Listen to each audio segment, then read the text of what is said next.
Magandang araw mga kaibigan.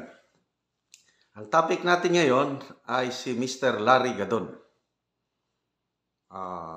Viral yung kanyang ginawa na pag-submit ng proposal kay Speaker Martin Romualdez na magkaroon ng political charter change.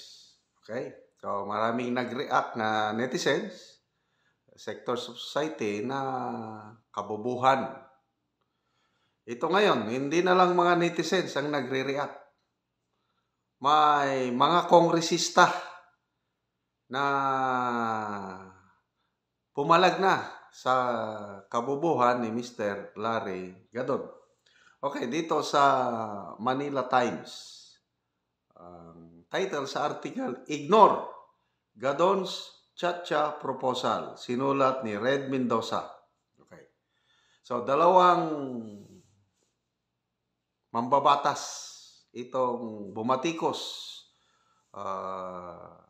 sa kabubuhan ni Mr. Larry Gadon. Una, si Cagayan de Oro 2nd District Representative Rufus Rodriguez. Siya po ang head ng House Panel for Constitutional Amendments. Sinasabi niya na i-ignore Chapuera. Baliwala. Bakit? Walang laman. Kabubuhan. Bakit? Ano ang dahilan na kung itong si Congressman Rufus Rodriguez Chapuera ang proposal ni Gadon? Okay. So, ang punto ni Congressman Rodriguez, sabi niya, paulit-ulit na sinasabi ng presidente na economic charter change lang tayo. Sa ilang beses, yan ang stand ng Pangulo. Economic lang. Yung tanggalin yung restriction sa Constitution na naglilimit sa mga foreign ownership sa pagninegosyo. Yan ang stand ng Pangulo.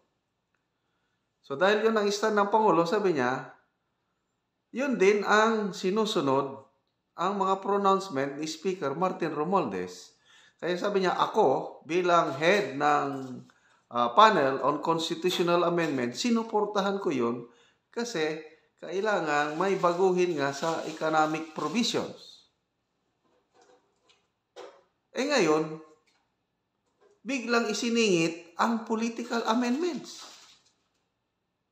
So anong mangyari? Sabi ni Congressman Rodriguez, it sends a confusing signal to the public.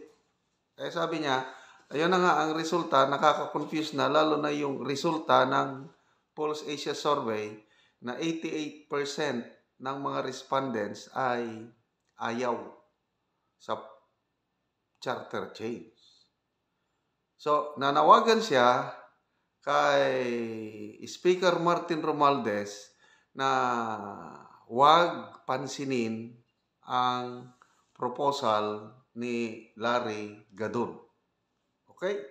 So, akong inanalyze, yan ito ang trabaho ni Gadon, Presidential Advisor on Poverty Alleviation. So, itong kanyang proposal na political amendments, walang connection sa trabaho niya. And I'm very sure na alam ni Mr. Gadon ang stand ng Pangulo na economic charter change lang ang gusto ng Pangulo. Bakit biglang gumawa ng proposal si Mr. Larry Gadon? Tapos sabi niya, I am not doing this in my capacity as Presidential Advisor on Poverty Alleviation. Ginagawa ko ito as a private citizen. I have the right to suggest. It's my right, constitutional right of freedom of expression. Tama nga naman. Kailang, it is against sa stand ng presidente. Magmumukhang balintong o balimbing ang presidente sa ganitong ginawa ni Mr. Larry Gadon. So bakit niya ginawa yun? Hindi kaya may nag-utos kay Mr. Larry Gadon na mas powerful pa sa presidente? Iyon ang tanong. Kasi ang presidente, ito yung sinabi niya. Ang proposal ni Mr. Gadon, iba. Parang salunga sa gusto ng presidente. Bakit niya gagawin yun? Na siya, presidential advisor siya. The only reason na nakikita ko is itong proposal ni Mr. Gadon, may ibang nag-utos na hindi niya pwedeng sabing hindi. Hindi niya matanggihan yung nag-utos sa kanya. Kaya nung inutos, sige po, yes sir o yes ma'am, kung sino yung nag-utos, ginawa niya. But alam niya na yung kanyang proposal na yon isalungat sa kagustuhan ng presidente. Yun ang tingin ko dyan. So ang tanong, sino yung nag-utos kay Mr. Larry Gadon na gawin niya yun? Yun.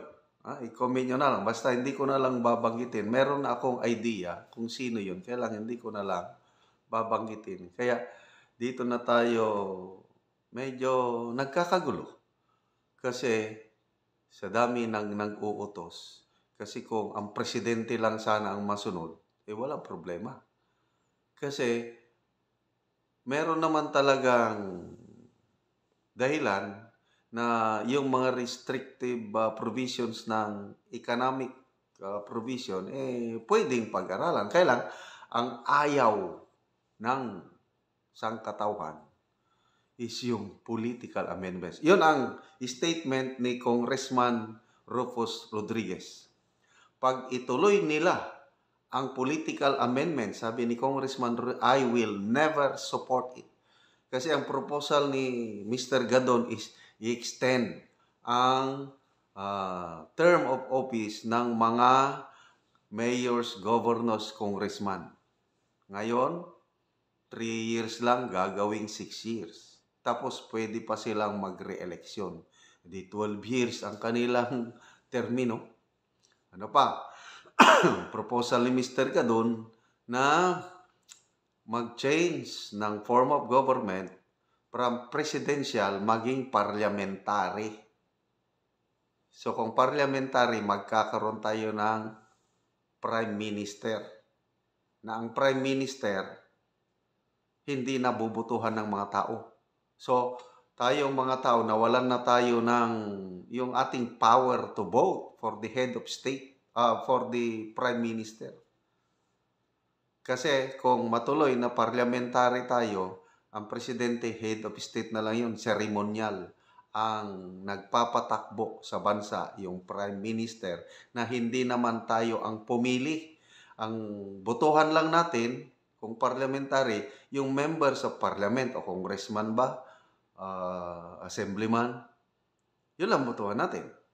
So ang mga members of parliament, sila na ang mamili kung sino ang gusto nila prime minister. Ganon ang gusto ni Mr. Larry Gadon. Ano pa? Yung change ng present system natin, bicameral ngayon. Dalawang chamber ng Congress. Mayroong House, mayroong Senate. Tatanggalin na yon. Maging isa na lang. Kaya nga, unicameral ang gusto niya.